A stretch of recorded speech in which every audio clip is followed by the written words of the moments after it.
Una-una, maraming Siyang salamat mic. sa inyo lahat. Maraming salamat sa pagpunta ngayong hapon na ito. Hindi ko inakala na magiging isang malaking press ko nito. Nandito yung mga bosses at mga direktor. Thank you sa pagpunta ngayong araw na ito. Ano ulit yung question? Sorry. Parang I think Mulawin pa yung huling beses na kontrabida ka, if I remember correctly. Oo, meron mga pangilan-ilan. Katulad dun sa Boy Pick Up, yung pelikula namin ni Director, kontrabida rin ako doon. Pero siguro sa lahat ng mga nagawa ko, at ito siguro yung pinaka-tatatak sa lahat dahil ito yung pinaka main villain talaga.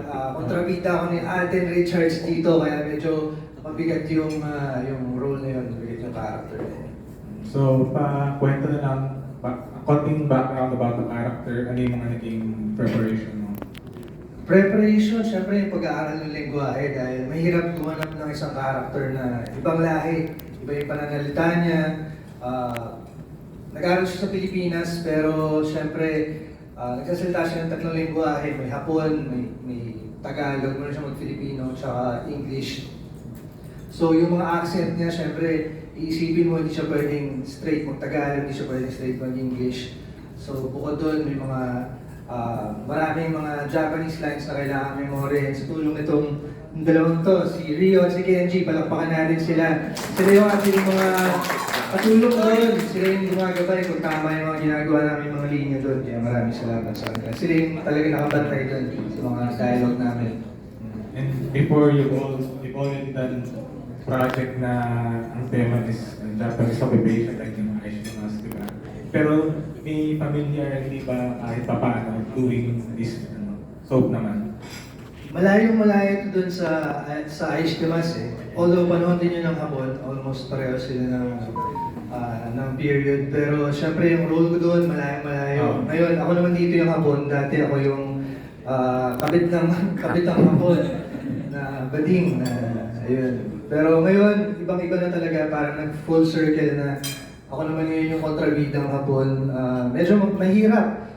Hindi siya isang madaling trabaho. Kailangan talaga, every time na nasa taping ako, talagang hindi ko binibitawan yung script. Talagang lagi ko pinapakinggan yung mga voiceovers na pinapadala nila paulit-ulit hanggang ma-familiarize ako yung muscle memory at hanggang pananggal maayos yung mga eksena kailangan ko gawin sa araw na yun.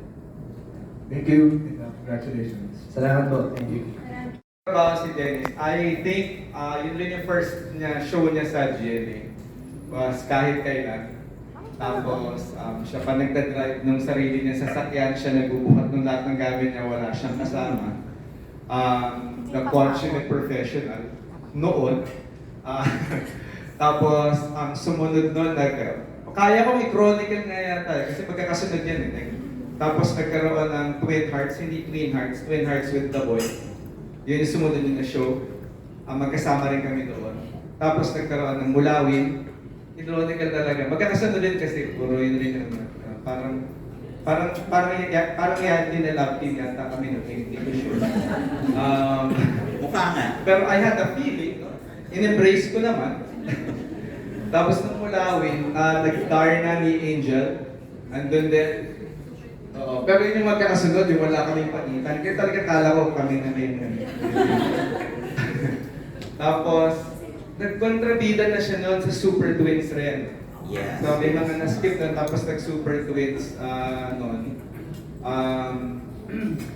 I'm sure gusto sana ni Dennis siya yung isa sa Twins kasi may sayaw-sayaw ng TikTok world. Pero dun sa mga hindi pa nakakatrabaho si Dennis, gusto ko mabigyan kayo ng pagkakataon ng mga trabaho ni si Dennis. Because if I felt like he was the consummate professional back then, if it's a bad thing itong pagiging consummate professional, he's gotten much worse. Kasi todong-todo siya, like yung lines niya, kasi pinapagawa na dito sa ating tag team ni Rio at saka ni Ken. Sugoy. Rine-record nila yan for Dennis para makuha ni Dennis yung tamang accent. So aside from it being written, ang pinakikinggan ni Dennis yun. Kaya yung sinasabi yung nagsasarili siya sa tent. Totoo yun kasi talagang para magawa mo ng tama yung role niya. Tsaka makabigkas yun ng tama. Ganong klaseng commitment. And hindi ko maisip kung may makukuha akong ibang artista who would commit to the role as much as he does.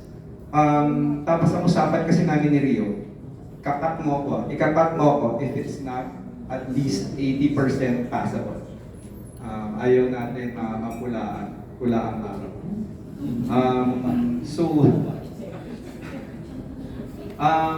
So sabi niya sa akin, after yung mga first few pa lang, sabi ni Rio, Direk, grabe si Dennis, kinikilabutan ako.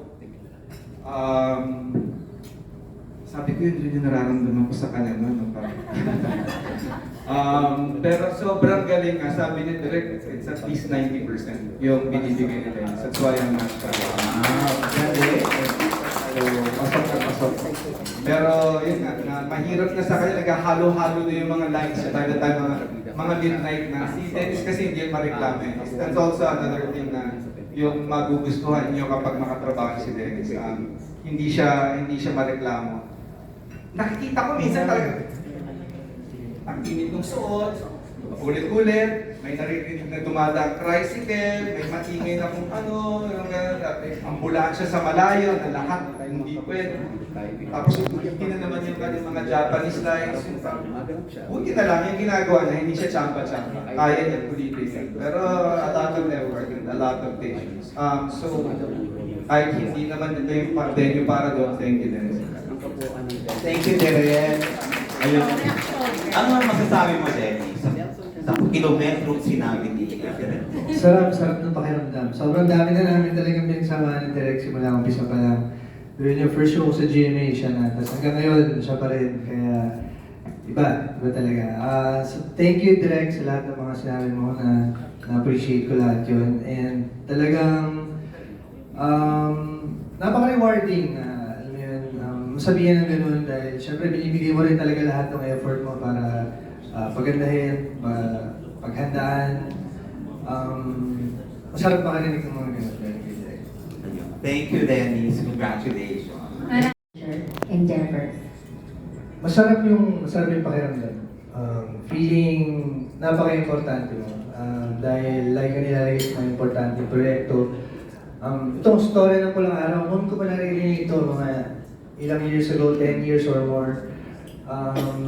Nag-evolve na lang talaga yung kwento niya. And parang noon pa lang, parang sinasabi ko, pag nangyari ito, isa ito sa mga pinakamalaking proyekto talaga ng GMA dahil yung title pa lang, Panahon ng Hapon, kwento ng mga Pilipino, kagitingan, paghirap ng mga dinanas nila. So, noon pa lang talagang pinangarap ko na makasama dito. Pero nung nakita ko na buo na yung cassette, sabi ko, okay, sige, panoorin ko to. Tapos, after ilang weeks, tinawagan ako para maging isali dito sa so sabi ko, may bakante pa pala. Tapos yun nga yung contributor role. Kaya sabi ko, it's a role of a lifetime. Ito yung tayo kong hinihintay. Kaya ito na yan.